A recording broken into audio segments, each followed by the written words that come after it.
Maya Paldo, Pampanga, magandang araw Central Luzon. Ako po si Justin Dizon at kayo'y nakatutok dito sa CLTV Balitaan. Kabalen, Karehiyon, 10 ngayon, alas 10 na at October 10 ang ating petsa.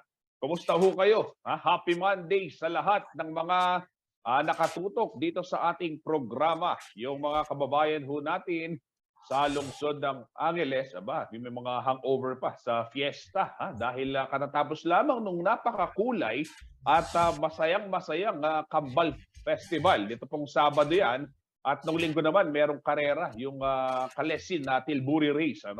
Yan ho yung mga natunghayan natin. Maya-maya hatid namin sa inyo yung kaganahan. Sa lungsod ng Angeles, pinuntahan ho ni ating Jenna Lumbang Parungaw. Simulan na ho natin ang mga malalaking balitang nakalap ng CLTV Balitaan ngayon pong Lunes ng umaga, October 10. Ito, malungkot na balita. Mayor Ricardo Silvestre ng Marilao, Bulacan nasawi sa isang road crash sa Clark Freeport Zone, Pampanga.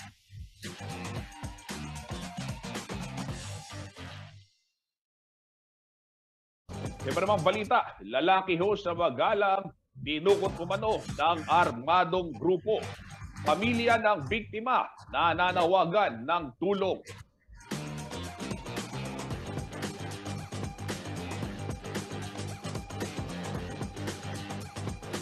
Ito, panawagan rin ho. Panawagan para sa pagpapalaya kay dating Senadora Leila de Lima muli pong umigting matapos ang nangyaring hostage-taking drama sa Krame.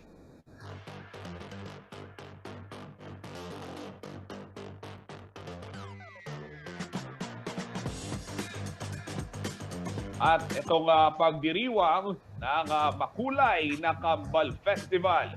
Idinauso yan sa Angeles City. Kasabay ho ng pagdiriwang din ng Twin Fiestas ng naturang lungsod.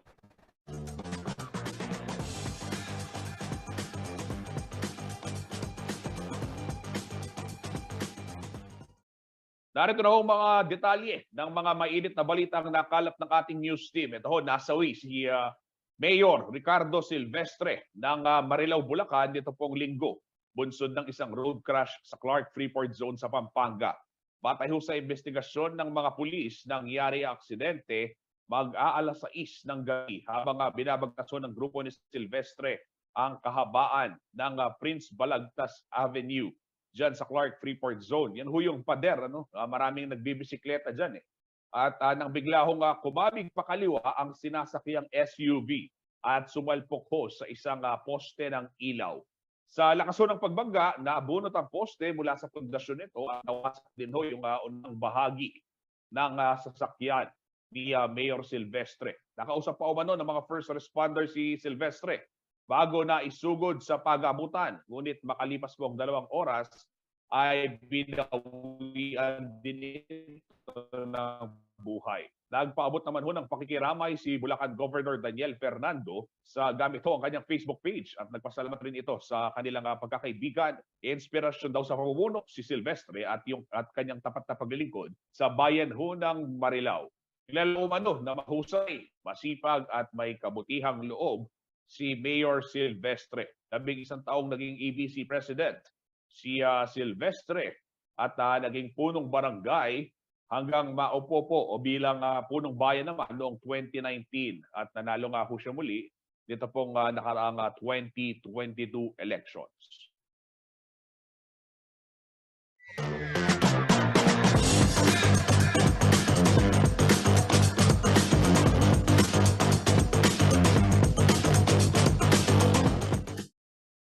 Sa ibang balita, dinukot daw sa tapat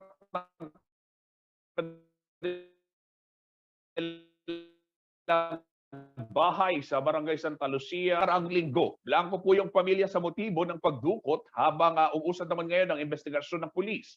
Matapos pong makuna ng CCTV ang plate number ho ng dalawang getaway vehicle na ginamit umano ng mga suspect.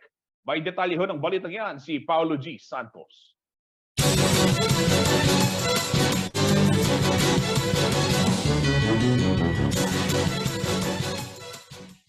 Makikita sa video footage na ito ang magkasunod na SUV at sedan na ginamit umano ng mga dumukot sa 26 anyos na si Arlan Laksamana. Nangyari ang insidente nitong Huwebes, October 6 sa tapat mismo ng kanilang tahanan sa Phase 2 ng Barangay Santa Lucia, Resettlement, Magalang, Pampanga. Kwento ng ilang mga nakasaksi, pasado alas 5 ng hapon nang biglang bumaba sa SUV ang tatlong kalalakihan na silang tumangay umano kay Laksamana. Di po ako noon tapos po, pinasok po sa loob, sa Nova, yung kulay itim. Mahaba yung dala nila, Armalite. Ano sinisigaw? Hindi po ako. Bakit sinabi niyang hindi po ako? Yun po yung narinig ko. Armado umano ng mahahabang baril ang mga sospek at nakasuot pa ng bonnet upang hindi makita ang kanilang muka. Dahil sa takot nilang magkakapitbahay, hindi na nila nagawang mamagitan pa sa nangyari. Kayo nakakita. Marami pa po, diyan po. Hindi ka ba kayo tinutukan? Hindi kayo binalahan? Hindi po. Anong klaseng baril yung nakita mo? Kwento ng kinakasama ni Laksamana na si Grace Dural, wala itong nababanggit sa kanya na mayroon siyang kaalitan o natatanggap na pagbabanta. Meron ho ba itong criminal record? Wala po, mabait po yun. Hindi po siya masamang tao. May anak po kami. Maawa po kayo kahit sa anak na lang po namin. Naghihintay po yung bata sa tatay niya. Hindi ko po alam na sasabihin ko sa anak namin. Kilalang basketballista si Laksamana sa kanilang bayan at ang pagsali sa iba't ibang liga ay ang kanya umanong kabuhayan. Kaya maging ang kanyang ina walang maisip na rason para dukutin ang kanyang anak. Sa akin pong pagkakaalam, wala pong naging kaaway ang anak ko. Di po dito nakatira yung anak ko sa asawa niya. Pero po, palagi naman po siyang pumupunta dito. Pag pumupunta po dito yung anak ko, humihingi ng pera para pambili ng pagkain ng anak niya. Mabait po siya. Kahit ganino niyo po itanong dito, kilala po yung anak ko dahil po nga po sa pagbabasketball niya, kilala po siya. Kaya ang dami din pong nananawagan na sana po magbalik yung anak ko kung nasan man siya ngayon. Sa police report na pirmado ni Magalang Police Chief Lieutenant Colonel Benjamin Gabriel Jr., nakasaad ang dalawang behikulo na ginamit ng mga sospek. Ito ang kulay gray na sedan na may plate number na AMA 8652 at ang itim na SUV na fictitious umano ang plaka. Samantala, dahil sa magkasunod na insidente ng krimen sa resettlement area, ipinag-utos na raw ni Mayor Malu Lacson ang profiling ng mga residente sa lugar. Mixed na rin kultura na rin tao king resettlement at uling sobra na kadakal itang monitoring karetang nanong gagawan daw po ang kain niya. Pero makafocus na talaga rin king PNP sa rin adwang areas, adwang sa resettlement areas rin. Nginika niyan na uling ding incidents king resettlement amito tukiya kanyan kailangan siguro kumbaga i-full blast nila itang profiling na rin balang household king resettlement iunahan nila. Kinundinan naman niya ang pangyayari at hiling niya ang kooperasyon ng barangay level at ang komunidad upang maresolba ang kaso ng pagdukot. Masanting itang ating makanyan magyayari king meto nga community na napakatahimik na lugar yung Magalang, makanyan kibat ma-report na ating makanini. Gusto natin kailangan ganaganang kailangan sumaw barangay in PNP ang point king LGU gawa na yung nag-una ba kanita ma-resolve lang ang kaso nga rin. Paulo G. Santos, CLTV News.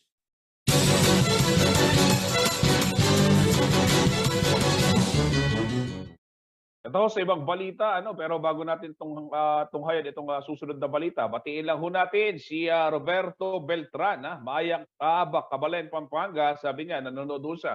Maraming salamat, Kuyang Roberto, sa iyong pagtutok dito sa ating balitaan. Ito, maghanda-handa ka na, Kuyang Roberto, at yung iba pa, para ho sa darating na Martes, bukas. Araw ho yan ng Martes bukas, matapos ho kasi yung 5 magkakasunod na linggong price rollback sa mga produktong petrolyo, inaasahan pong magtataas na naman ang presyo yung mga kumpanya ho ng langis bukas, araw ho ng Martes.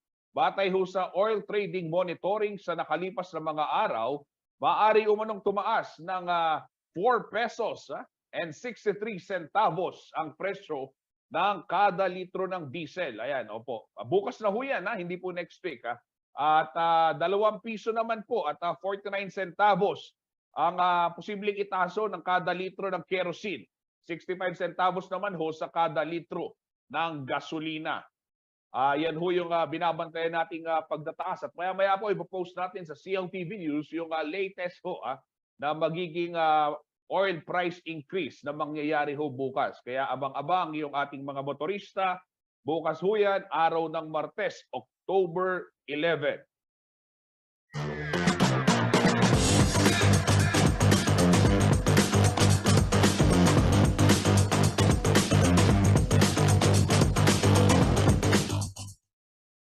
Marami pang may init na balita sa pagbabalik ng CLTV Balitaan.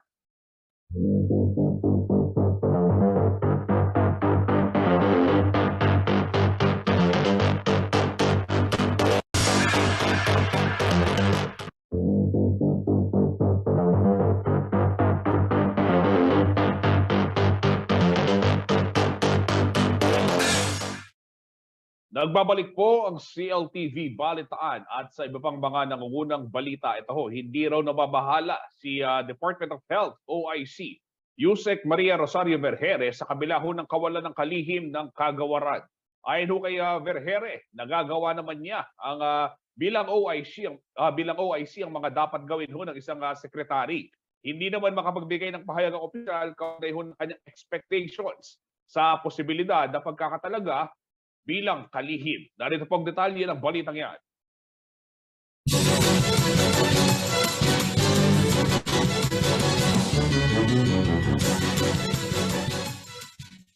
Matapos ang 100 na mula ng maluklok sa pwesto bilang Pangulo si Ferdinand Marcos Jr., hindi pa rin ito nakapagtatalaga ng kalihim ng kagawaran ng kalusugan. Ito'y sa kabila ng health crisis na nararanasan ng bansa dahil sa nagpapatuloy na COVID-19 pandemic at ng banta ng monkeypox sa global community.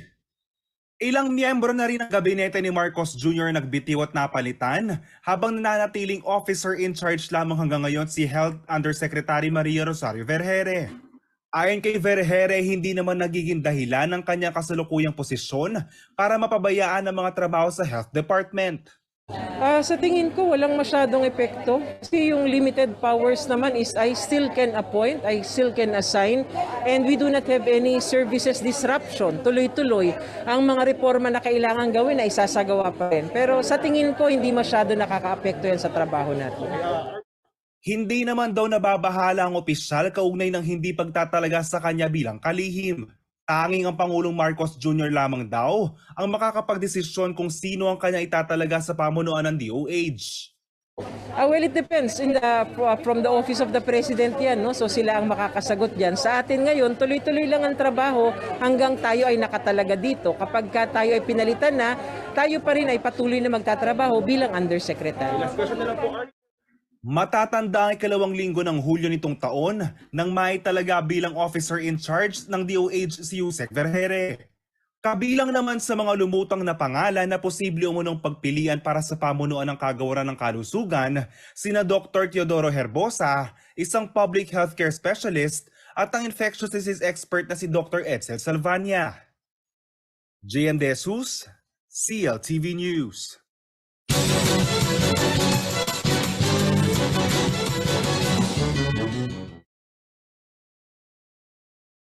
Philippine Medical Association at Pampanga Medical Society, kasama ho yung mga opisyal ng DOH sa Sitio Camachile, Florida Blanca, Pampanga, para ho magbigay ng tulong medikal sa mga kabalen nating AITA.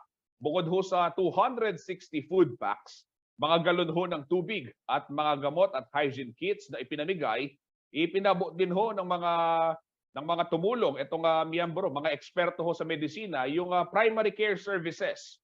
Dala ho yan ng PMA at PMS, kasama po ang DOH. Kabilang ho dito yung routine immunization, deworming at water sanitation and hygiene training. Nagkaroon din ho ng orientation ukol naman sa dengue prevention dahil alam naman ho natin pag maulan usong-uso ang sakit na dengue. Nagkaroon din ng bakunahan. Higit 60 individual po ang nabakunahan laban sa COVID-19 at higit 10 naman ang nakakuha po ng routine immunization. Pakinggan ho natin ang pahayag ni Dr. Maria Minerva Kalimag, ang Pangulo ng PMA, at si Dr. Agnes Fernando naman, ang Governor ng PMA Central Luzon. Dito kami ngayon sa Kamatsili Elementary School para sa Pinas Lakas Booster Campaign ng Department of Health. At saka kasi sa kabuuan ng bansa natin ay inilunsad natin yung tinatawag natin na kultura, komunikasyon at katutubong wika. No? Ang ating gustong mangyari ay mapalawig yung anong tawag dito, health literacy o karunungang pangkalusugan para sa lahat ng mga kabataan, sa lahat ng mga mamamayan sa sambayanan, no?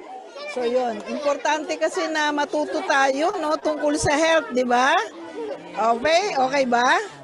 Nandito kami ngayon sa Kamatsili. Generous ng aming mga members ng Pampanga Medical Society. 2 araw ko lang silang inabisa at yung donation talagang bumuhos para in 2 days lang nakapag-liko kami ng mga ayuda ng 260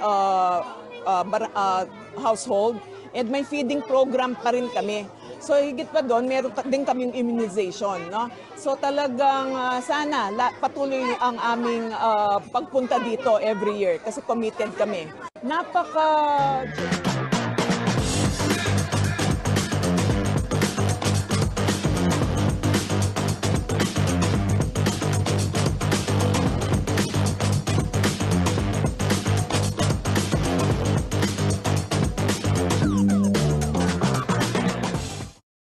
Yan, mula ho sa Pampanga, dumako naman tayo sa lalawigan ng Zambales kung saan isa pong one-stop shop registration ang inihatid ng Securities and Exchange Commission Tarlac Extension Office o yung tinatawag po nating SEC-TEO sa mga bagong buong civil organization o civil society organizations sa naturang lalawigan. Dito pong nakaraang linggo yan. Katuwang po ng LGU o katuwang po ng SEC-TEO ang LGU ng San Felipe. Nagawa hong magbigay na serbisyo ng SEC sa 24 na civil service organization at tulungan ho sila sa kanilang registration sa komisyon.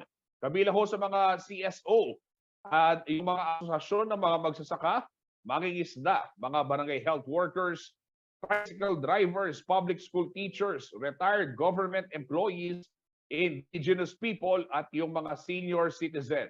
Lumagda rin ho sina SEC-TEO Director Attorney Richard R. Laus at San Felipe Mayor Reinhard Jeresano ng isang Memorandum of Agreement sa ilalim ho ng SEC Communication, Advocacy and Network o yung tinatawag na SEC-CEN Initiative.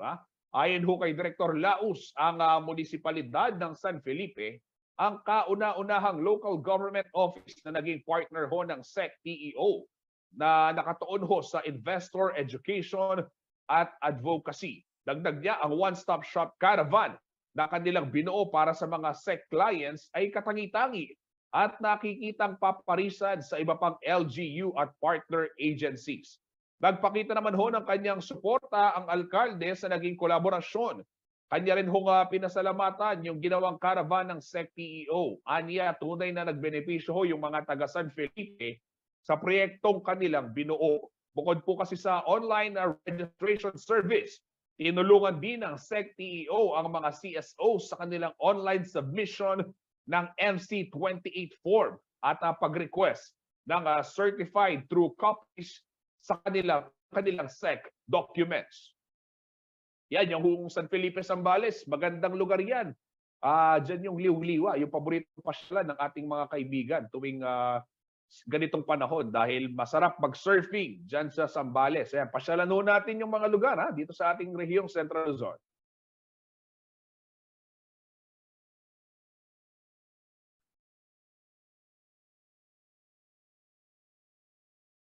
Samantala sa ibang balita, ito ho, mga kabalen, sa atin po pagbabalik, pagtatalakayin naman ho natin itong panawagan ho para sa pagpapalaya kay dating Senadora Leila de Lima.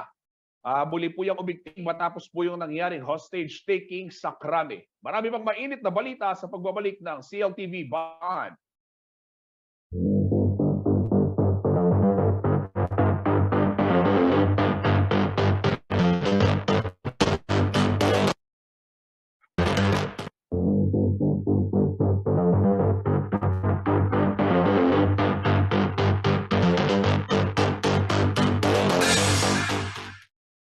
Nagbabalik po ang CLTV Balitaan. Ito ho, palayain si De Lima. Ito po yung naging panawagan ng mga kapanig at taga-suporta ni dating Senador Leila de Lima matapos po yung hostage taking na nangyari ho nitong linggo, October 9. Nakaligtas ho si De Lima ngunit sugatan ng isang pulis habang napatay naman at 3 hostage takers na hinihinalang miyembro ho ng isang terrorist group. Ayon ho kay Police General Rodolfo Azurin Jr., pinuno ho ng PNP, hindi umano si De Lima ang target ng mga kapwa nito detainee. Ngunit nagkataon na naroon ito kaya hinostage at tinutukan ng improvised na patalim sa kanila hong pagnanasang makatakas sa PNP Custodial Center. Para ho sa Akbayan Party List, hindi raw dapat nangyari ang insidente at kanilang hiniling ang isang investigasyon sa posibleng lapses o kakulangan ng pulisya. Kinundin naman ho ng ASEAN Parliamentarians for Human Rights ang insidente maging ang patuloy na pagkabilanggo ni De Lima sa mga kasong pinasisinungalingan ho ng dating mambabatas. Bukod sa pagkondena sa nangyari, hiniling din ho ni Senator Risa Ontiveros na higpitan pa ang seguridad sa paligid ho ni De Lima at tiyakin na wala nang mangyayaring katulad na insidente sa kanya o sa iba pang mga detainees. Samantala, bibisitahin daw ni Pangulong Ferdinand Marcos Jr. si De Lima at nag-alok na mailipat sa ibang detention center. Pinuntahan naman ni Department of the Interior and Local Government Secretary Benhur Abalos si De Lima upang ihatid po ang mensahe ng Pangulo. Ngunit mas ninanais daw ng mambabatas o ng dating mambabatas na manatili sa naturang custodial facility. Matatandang nakaharap po si De Lima sa 2 pang drug-related cases, subalit mismong ang mga testigo na sina Sherwin Espinosa, Rafael Ragos at Joel Capones at Ronnie Dayan na ang nagsabing hindi totoo ang kanilang mga dating paratang. Napilitan lamang daw silang gumawa ng kwento para sirain ang pangalan ng dating senadora na nanilbihan din po bilang Justice Secretary. Isa ho si De Lima sa mga nangungunang kritiko ng war on drugs ni dating Pangulong Rodrigo Duterte at ang di umano'y extrajudicial killings na ginagawa nung tinatawag hong DDS o yung Davao Death Squad.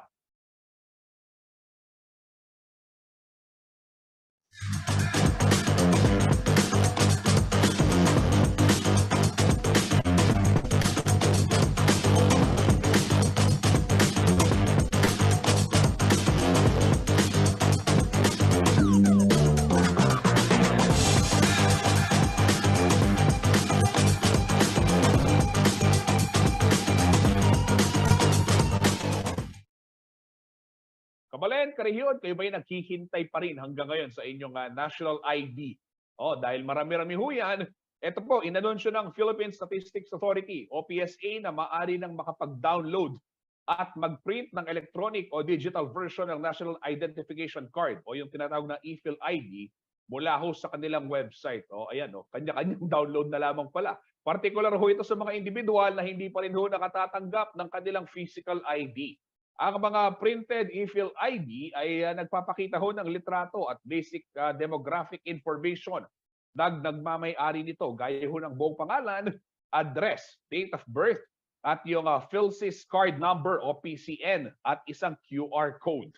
Giniit po ng PSA sa lahat ng negosyo o establishmentong nangangailangan ng ID na ito pong ePhilID ay lehitimo at dapat tanggapin bilang isang valid ID. Dapat rin itong tanggapin bilang official na government-issued identification document ng isang tao para sa kanyang mga transaksyon sa lahat po ng national government agencies, local government units, government-owned and controlled corporation, government financial institutions at maging pribadong sektor. Para naman masigurong lehitimo ang e-Phil ID, maaari itong i-authenticate sa pamamagitan ng pag-scan ng QR code sa PhilSys Check mula sa PSA website. Babala pa ng ahensya, may karampatang parusa yung mga mapapatunayang tumangging kilalanin ang e-Phil ID bilang opisyal na pagkakakilanlan alinsunod sa Section 19 ng Republic Act 11055 o yung tinatawag nating Philippine Identification System Act of 2018.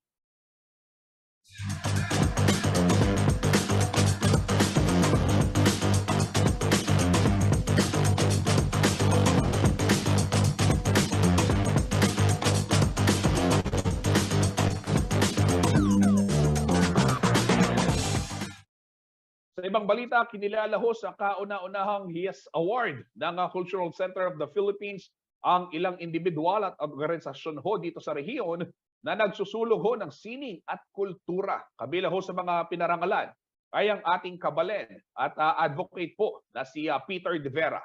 Narito po ang report.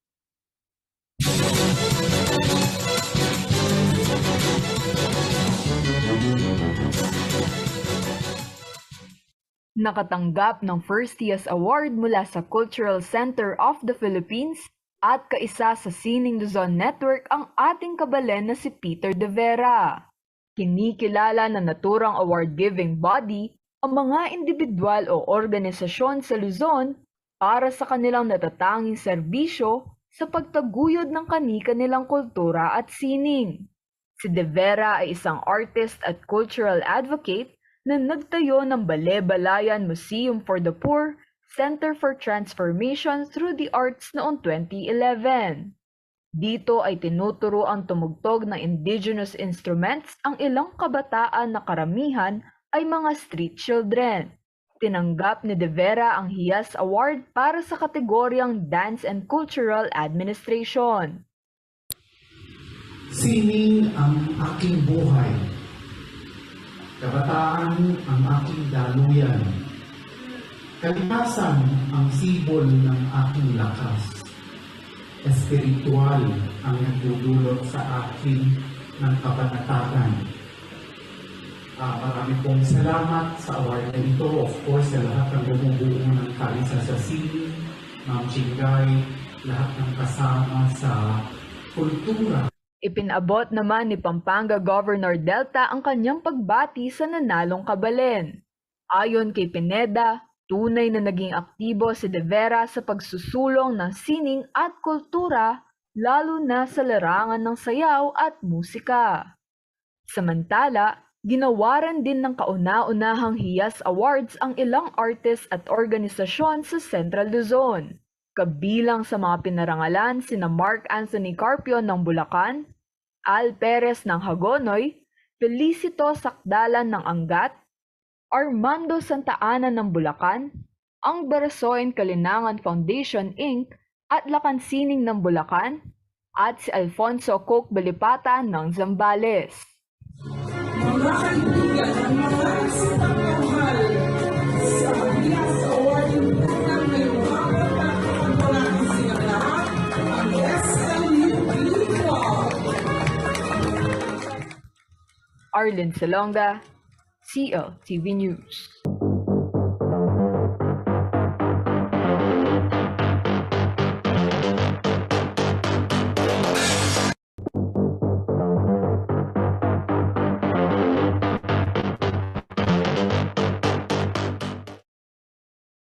Nagbabalik po ang CLTV Balitaan. Ito mga kabalen, namahagi po ng tulong relief operation yung mga Kapampangan Volunteer Group na Pamisaupan Kapampangan mula sa Angat Buhay Foundation.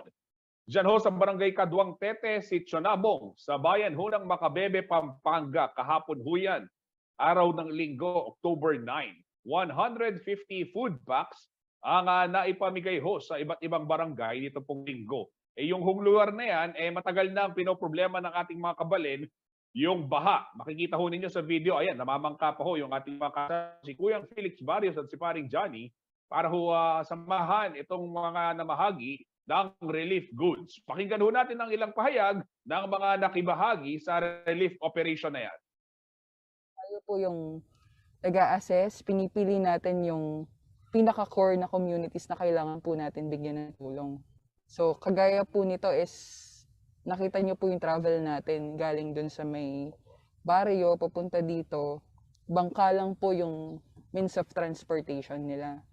So, kung yung mas malayo, yun po yung pinupuntahan natin. Thank you po, thank you. Thank you po. Marami pong salamat. Wala po ang masabi po. Malaking tulong po sa amin, binibigay po sa amin. Malaki na pong bagay po sa amin po ito.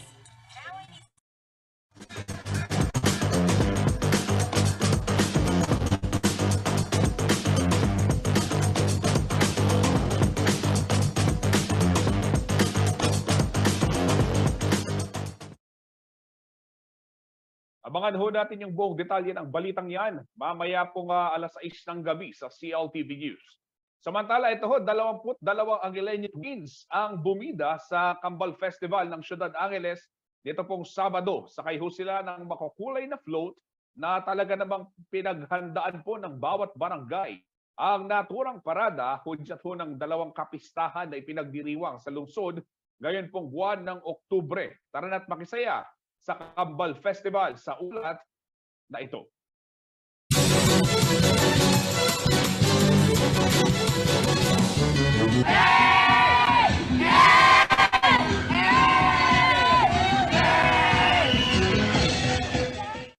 Hindi alintana ang mainit na sikat ng araw. Curber sa traffic na dapat lampasan. Okay lang din na maghintay ng may katagalan, masilayan lamang ang mga kambal na sakay na nagagandahang float dito sa Angeles City. Ito ang Kambal Festival na muling idinaos nitong Sabado, October 8, matapos mahinto ng 2 taon dahil sa pandemya. Yes, no, it gives me goosebumps, no, kasi finally, no, after the pandemic, after 2 years of observing the Fiesta of Angeles City at home, no, finally we'll be having this kind of tourism activity that would really boost our economy, no, in Angeles City. And at the same time, it's also a manifestation that indeed Angeles has risen to this pandemic. Masaya po kasi kapag ganito po, lalo na po nag-pandemic siya. Tsaka yung pinsan ko po is sinusupport po namin, magpe-perform po kasi sila. Kanya-kanyang gimmick ang mga nanood ng parada. Gaya na lamang ng pamilyang ito na nag-food trip sa gilid ng kalsada habang hinihintay ang pagdating ng mga float.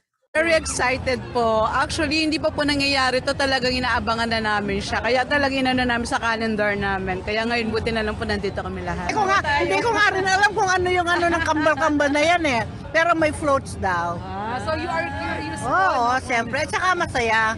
Kasi ilang taon ba yung pandemic? Ngayon lang talaga. 2019 nang unang isagawa ang Kambal Festival ng Ciudad Angeles. Isa ito sa mga highlight ng Fiestang Kulyat at sumisimbolo ito sa Twin Fiesta celebration ng mga Angelenos, ang La Naval Festival at Fiestang Apong Mamakalulu. Talaga ito dahil kambal ang ating fiesta.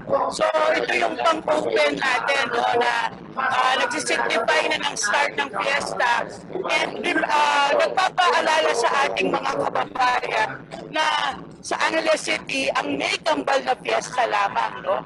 So pinapakita rito yung ating faith, no? Yung ating strength, no? as a community. 22 pares ng kambal mula sa bawat barangay ang ipinarada mula sa crossing hanggang sa Heritage District. Ang sasakyan nila mga float talaga namang iniforta ng mga magkakabarangay. Merong Vinta-inspired na float, bahay kubo, mga santo, bulaklakan, at ang museo ng Angeles na inilabas ang kanilang World War II inspired military trucks. Kasama din sa parada si Angeles City Mayor Carmelo Pogi Lazatin at 1st District Congressman John Lazatin na sakay ng float made from recyclable materials. Habang binabaybay naman ng mga kalsada, walang tigil ang indak ng mga street dancer mula sa iba't ibang mga paaralan.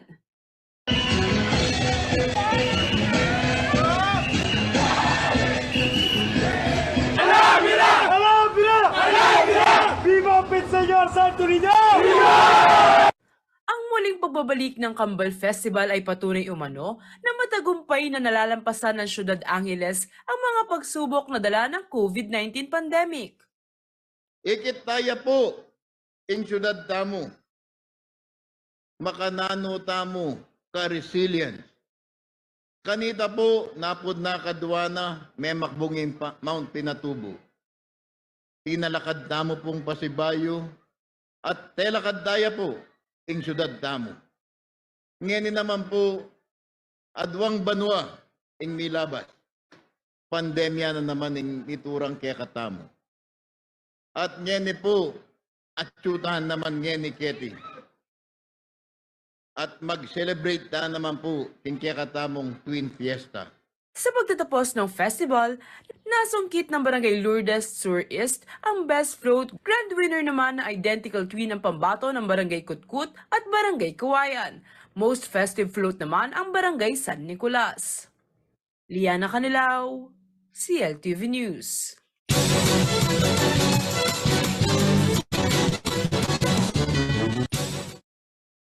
Alamin naman natin ngayon ang magiging taya ng panahon mula kay Ginong Manny Esguera, ang Chief Weather Forecaster ng Pag-asa Clark.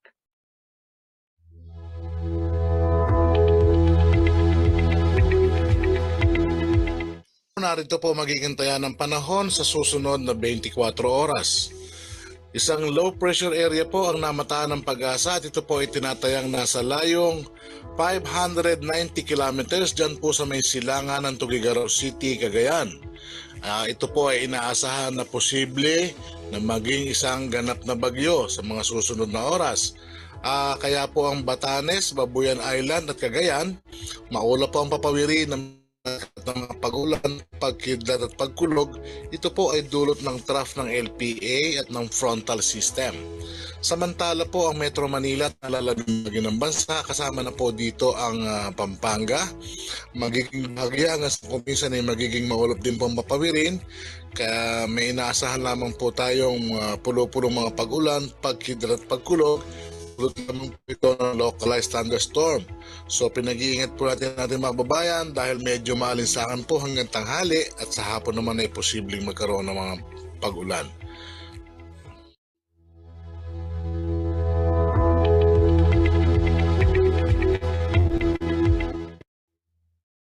Maraming salamat, Kuyang Manny, para sa iyong weather update. Yan ho yung mga balitang nakalap ng CLTV Balitaan. Para ho sa karagdagang detalye, maaari ho ninyong i-follow itong aming mga social media pages. Yung Facebook po at CLTV36 Official and at CLTV36 News. Sa Twitter naman at CLTV36 at yung mga bagong balita at CLTV News. Yung Instagram ho natin at CLTV36 Official. At kung nais ho ninyong balikan, ito ng mga paborito niyong programa sa CLTV, pwede ho kayong bumisita sa YouTube channel at CLTV36 Official o di kaya naman yung ating website www.cltv36.tv. Mapapanood din ho yung mga programa ng CLTV nasaan ka man sa Pilipinas via Signal Channel 115. At dito naman sa Central Luzon sa ating 39 cable partners at maging sa Free TV Channel 36. Antabayanan ho natin mamayang alas 6 ng gabi si ating Jennifer Salenga para sa karagdagang balitang Central Luzon na dapat nating malaman sa CLTV News. Nandyan ho yung ulat sa bayan, yung first 100 days ng mga local chief executives po.